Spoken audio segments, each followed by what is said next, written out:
Want to get booked for more DJ gigs this year? I'll tell you how.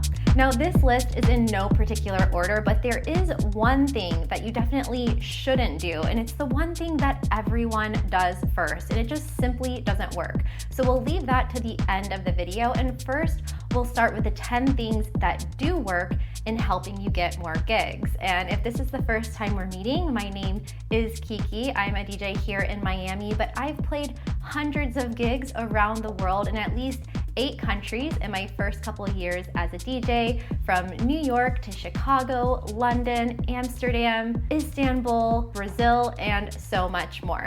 One of the most important things that you can do when you're trying to get more gigs, or even if you've never played a gig as a DJ, is just being yourself and going out and about and making friends with people.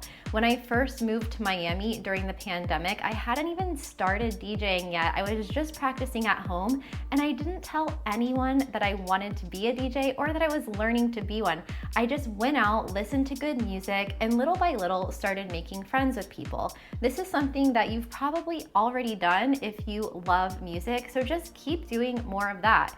Get out there, network, and go to the places that you want to play at. Get to know the people who work at the venues, get to know the DJs that are playing there, get to know the labels and promoters that are throwing parties there. And over the months and years, you'll just simply get to know these people as normal humans, and eventually it will come up in conversation that you love to play music too. And when they're going to make the lineups for their next events, you'll be one of the people who's top of mind. If you want to take this tip to the next level, another thing you can do is get a job at the places that you want to play at. You can go to work at a venue, you could work with promoters, you can work for other DJs. I know so many people who were just starting out as beginner DJs, and they were able to get booked simply by volunteering to work at venues, to work for promoters for free, or even by taking photos and videos of other DJs. So that kind of goes with networking. Like when I first started going out, I would take stories of DJs and I would post them and retag them so that they know who I was, and then they started following me. But another thing you can do is actually go get a job with these people. I know one guy who does videos for a club. He's a DJ, and he actually gets booked at this club and at this club's festivals simply because he is a good DJ, of course, but really because he knows them, he works with them, and he already makes videos for them. I also heard an interview once on the Josh Baker podcast where a guy was talking about how he wanted to get into the industry, and he simply applied for a job to work at the Warehouse Project in Manchester. And then the rest is history. I think now he's a booking agent, or maybe he still works there, but it's kind of funny, but actually just asking for a job is a really good way to get started. This third tip is something that I started to apply in my life consciously, and it started paying off immediately. And it was after I heard a story about someone who was talking about when you want to get something done, you should really cast a wide net and hope that one of those outcomes works out. So they were giving the example of booking a doctor's appointment. When you need to book a medical appointment and you call one doctor's office, chances are they're not going to have any appointments for the days that you're available. But if you call 3 or 5 or 10 doctor's offices that all provide the same service, chances are at least 1 or 2 of them is going to have an appointment opening, maybe for that same day or the next day. The more places that you ask to play, eventually, just based on numbers, at least one of them will say yes. So if you're wondering how I was able to play in so many different countries, from Portugal to Brazil to the Netherlands, well, I basically just asked. Whenever I travel internationally, I reach out to venues that look interesting to me. I reach out to promoters that I follow that are based there. I do a little bit of research, and then I reach out to clubs and promoters that I would like to contribute to. And that's the way that I've been able to play in so many different countries. And then you never know who's watching, and they might see you post from somewhere and then invite you to play somewhere else. And it kind of creates this snowball effect, and also plants the seed in your mind that you are an international DJ. You're someone who can play in all different environments. And it's even gotten me to play on private parties and to get to play on boats and other types of private events. So Go out there, find the places that you want to play at, and then ask them if you can play. It sounds really simple, but it's quite effective. So I recommend just making a list of all of the venues that you want to play in your hometown. Make a list of the promoters that you know, the record labels locally, the radio stations, and then just reach out to them. Tell them who you are and why you want to play there, and always make it about them and not you. Send them some playlists, or even go there in person and meet them in person. I've done all of these things. I've DM'd places on Instagram, I've emailed them, I've called restaurants and asked for the booking manager's contact info.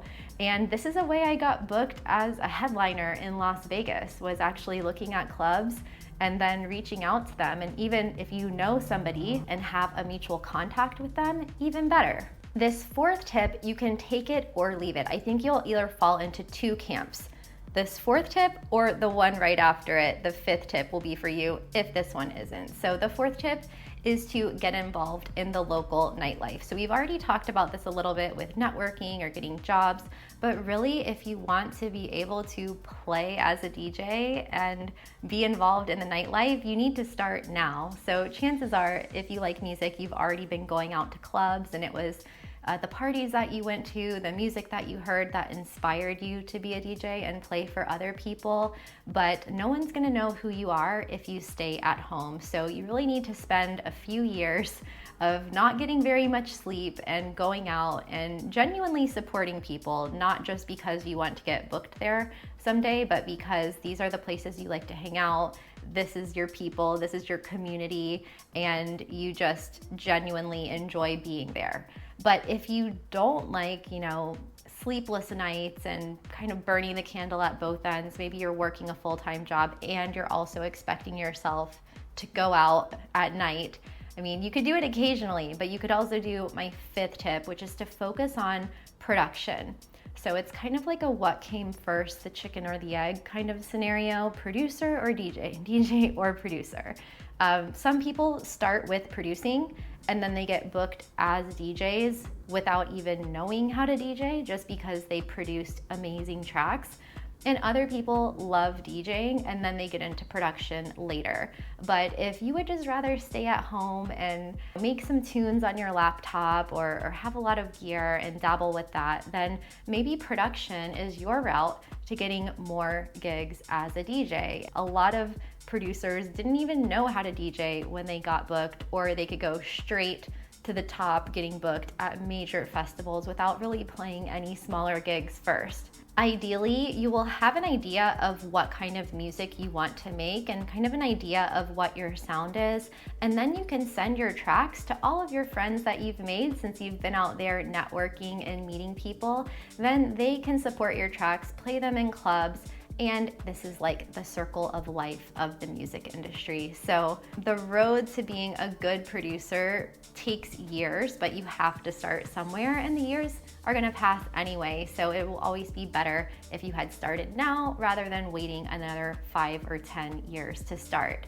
And even a bonus, if you become a producer and start your own record label to release your own tracks, then you can release other producers' tracks, people that you admire or people that you don't know and look up to. And when you support them, they will in turn support you. And this kind of brings me to my next tip, which is to create your own events. Whether you're a DJ or a producer, or you have your own label with artists signed to your label, having your events is a surefire way to get booked, because you get to book yourself. You can book yourself as the headliner if you want, or you could book yourself as the opening act. And so many famous DJs started out this way, people like Richie Houghton. So this is another place where you're gonna start small before you build up to massive events.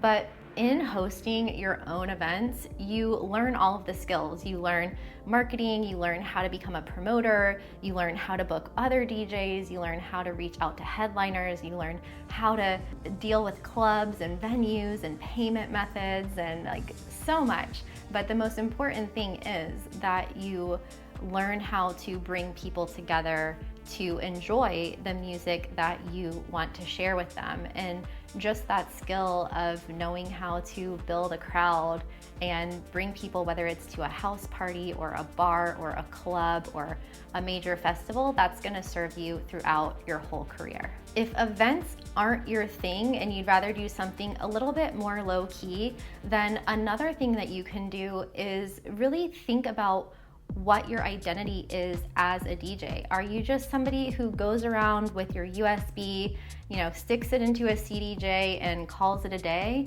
Or are you somebody who uses different types of equipment, maybe external effects, maybe an Ableton push, maybe a different type of mixer, maybe you have a live set? If you spend the time and dedication to learn how to produce a live set, then you'll get a lot more unique bookings, and you'll also get paid more for those bookings for your live act. So think about what type of music you want to share with people, what resonates with you, and then how can you take that to another level, not just downloading like the top 40 hits on Beatport or some dance music or hip hop or whatever it is that you play, but what can you do that's a little bit different? Can you incorporate your own production, singing, spoken word? Maybe it's something about your appearance and the way that you dress or your performance, or maybe you wear a mask like Marshmallow or someone like that. So what is it about you that allows you to be you, but really showcases your uniqueness as a human being? And what are you going to then add to the lineups that people book you on? And just make yourself irreplaceable. So you're adding that little bit of something extra to every event you play at. Another thing that you can do is get really good at bringing people to your gigs and to other gigs, to your friends' gigs, to other DJs that you admire. If you're always the one bringing in a huge guest list of people and you're always the one selling tickets with your promoter code, then venues are going to take notice and booking managers are going to take notice and other DJs, because they want to bring people together. They want to build a crowd. And so if you work on that skill of being able to bring people to clubs and venues, then it honestly doesn't really matter how good of a DJ you are. All that matters is if you're selling tickets and you're selling drinks. It reminds me of something that one of my mentors, Andrew from Club Ready DJ School, he actually said in his course that you can buy in the link below this video. I'll leave it in the description. This was before I ever had my first gig. He said, don't worry about trying to play the perfect set. Don't spend hours practicing and putting together your playlists. Spend those hours in promoting your event and making sure that all of your friends are coming, and then you're gonna have a great time and the rest of it will work itself out. A way to get gigs, if you even have absolutely no DJ experience, is to have a following. It's to build an audience, it's to build a brand. This is something that can take a long time, but whether you're a Twitch streamer or an athlete or Paris Hilton getting booked to play at Tomorrowland, it doesn't matter how good you are as a DJ, as long as you have that skill of being able to sell tickets and bringing people into the venue. So you don't have to be a superstar celebrity to make this tip work for you.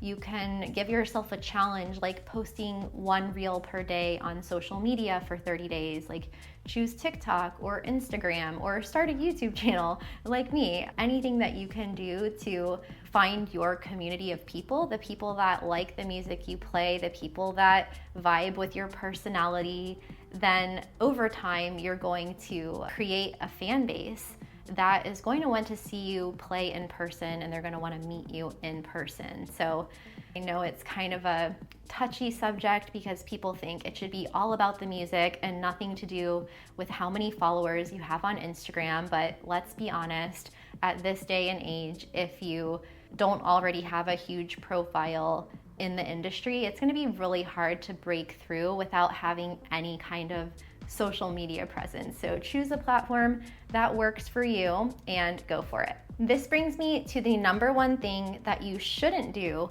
if you're trying to get more gigs, and that is to be a perfect DJ. There is some validity to the concept of being so good that people can't ignore you, but that also takes a lot of time. And the more DJ gigs you play, the more you fail, the more you like mess up. Like the other day I accidentally hit the Q button and stopped my whole set. Like things are gonna happen. So the more gigs that you go out there and play, the better you will be as a DJ. So it really doesn't matter how much experience you have. It doesn't matter like how good you think you are, because a few months after that, you're gonna look back and you're gonna think, that mix sucks. I don't even like that music anymore, blah, blah, blah. So whatever level that you think you're at, it's going to be embarrassing for you like 6 months to a year from now. So far too many people make this mistake of trying to like hide out and get really good with their skills, and they ignore everything else. They ignore networking, they ignore making friends, they ignore building their audience because they think they want it to be like all about the music. And the more impact that you can have, the more gigs that you play, the more people that you can reach, that is really what the music is about. It's not about just you being at home, being a perfect DJ. I mean, I did that for a couple of years, and now I started this YouTube channel so that when I play a set at home, it's not just me who gets to enjoy the music, it's hundreds or thousands or tens of thousands of people here on YouTube, and that is what is so amazing about the world we live in today. So I challenge you right now to choose one thing from this list to implement in your life today, whether it's DMing a promoter on Instagram or reaching out to get the contact info of a venue you want to play at. Choose one thing and do it right now. And if you have any other tips on how all of us can get more DJ gigs this year, then comment below and subscribe for more videos like this.